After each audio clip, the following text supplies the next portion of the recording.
الرحمن الرحیم۔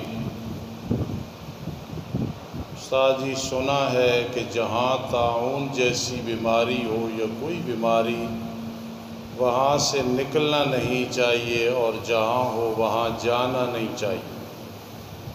جہاں کوئی بیماری آ جائے اللہ نے پناہ دینی ہے، وہاں سے نکلنا نہیں، جہاں ہو وہاں جاؤ نہیں۔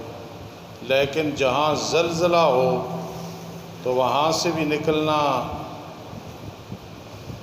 نہیں چاہیے۔ زلزلے کا اور مسئلہ ہے، زلزلے میں فوراً نکل جانا چاہیے۔ اور کوئی آفت بالفرض آگ ہے، آندھی ہے، کوئی بھی ہے، وہ اور چیز ہے، اور یہ طاعون یا بیماریاں اور چیز ہیں۔ ان میں جہاں خطرہ ہو ہلاک ہونے کا، مر جانے کا، تو فوراً آدمی نکلے، یہ حدیث ثابت ہے۔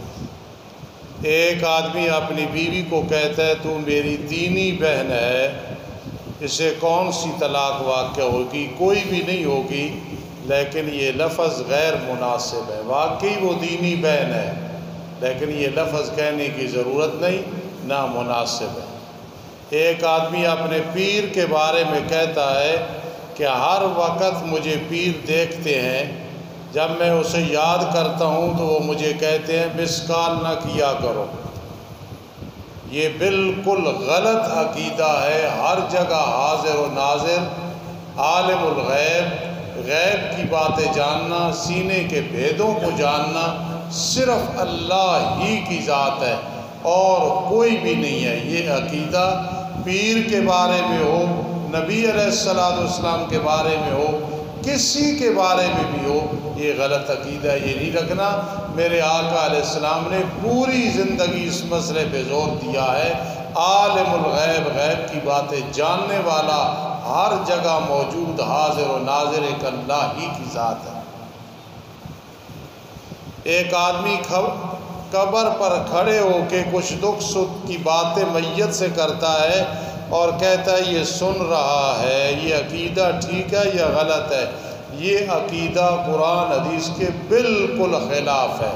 قبر پہ یہ باتیں کرنی اور جا کے یہ نظریہ کہ یہ سن رہا ہے، اور اگر نہیں بھی تو وہاں جا کے دکھ سکھ نہیں کرنا، دکھ سکھ اللہ کے سامنے کرنا ہے۔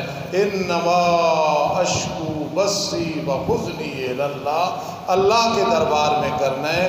اور اس سے کئی لوگ ناراض ہوتے ہیں، 1000 دفعہ ناراض ہو۔ ہم نے پوری زندگی ڈٹ کے بیان کیا ہے، مردے نہیں سنتے، مردے نہیں سنتے۔ جس کی روح نکل گئی وہ علیین میں چلی گئی یا سجین میں، جسم ادھر ہے، مردے نہیں سنتے۔ یہ ہمارا عقیدہ ہے، بیان کیا ہے، کرتے رہیں گے انشاءاللہ۔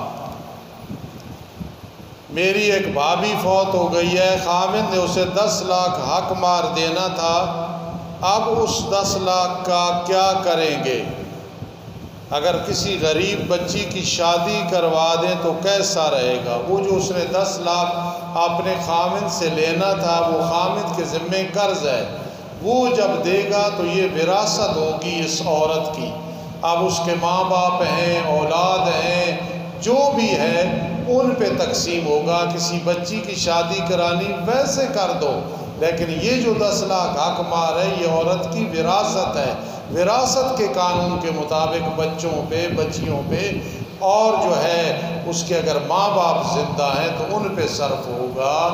اپنے ہاتھ میں قانون نہیں لینا، قانون وہ ہیں جو اللہ نے بنائے ہیں۔ بعض لوگ علم دین پڑھ کر دین کی خدمت سے دور رہتے ہیں، اس کی کیا وجہ ہے؟ بھائی کسی کی کوئی مجبوری ہو سکتی ہے، فتویٰ نہیں لگا سکتے۔ پشاور میں ایک عالم تھے، فاضل دیوبند کے فارغ تھے، اور وہ رکشہ چلاتے تھے، پتہ نہیں کسی مجبوری سے کوئی کرتا ہے۔ بہرحال اگر دین پڑھے، اساتذہ کی دعائیں ہوں، خلوص ہو، اللہ کام لیتے ہیں، اور بڑا اچھا فعل ہے دین پڑھ کے دین کی خدمت کرنا۔ دین پڑھ کے دنیا میں لگ جانا اچھا فعل نہیں ہے۔ میں نے کئی دفعہ آپ کہا کہ میرے استاد جی فرماتے تھے قوم کی روٹیاں حرام نہ کرنا، مسئلہ حق نہ چھپانا۔ یہ پڑھ رہے ہو، لوگ مدرسے بنا کے چلا رہے ہیں، تاکہ آخرت سنورے، ان کی تو آخرت سنورے گی، اپنی نہ بگاڑ کرنا اس لیے۔ اور اگر کوئی یہ ذہن بنائے جنہوں نے بھی دین پڑھا ہے وہ مالی طور پہ پریشان رہتے ہیں، یہ غلط ہے۔ اللہ پاک تھوڑی سی روزی میں برکت ڈال دیتے ہیں، تھوڑی سی عمر میں برکت ڈال دیتے ہیں۔ اگر یہ میں کہوں تو غلط نہیں، دین کی خدمت کرنے والا اپنی بادشاہانہ زندگی گزارتا ہے، بشرطے کہ محنت کرے، تقوی اختیار کرے۔ عزت بھی اللہ بغیر ووٹ نوٹ کے عطا کرتا ہے۔ اللہ پاک جن جن نے پڑھا ہے انہیں دین کی خدمت کی توفیق دے۔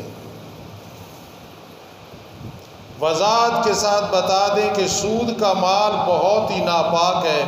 اگر کہیں سے آ جائے، مثلا مل جائے بینک وغیرہ سے، اس کو جلا دیا جائے یا کیا کیا جائے؟ بالکل نہیں جلانا۔ ایسے بیمار بالکل جن کا پرسان حال کوئی نہیں، ایسے مقروض، ایسے بیمار کہ بالکل ان کا کوئی پرسان حال نہیں، بغیر ثواب کی نیت کے انہیں دے دو چپکے سے۔ اگر اور کوئی نہیں تو کسی گٹر وغیرہ پہ وہ خرچ کر دو، جلانا صحیح نہیں ہے۔ ایسی جگہ لگاؤ، چپکے سے لگا دو، ثواب کی بھی نیت نہ ہو، اور اگلے کو کہو مجھے جزاک اللہ کہنے کی بھی ضرورت نہیں۔ اللہ عمل کی توفیق نصیب فرمائے۔ سبحان اللہ۔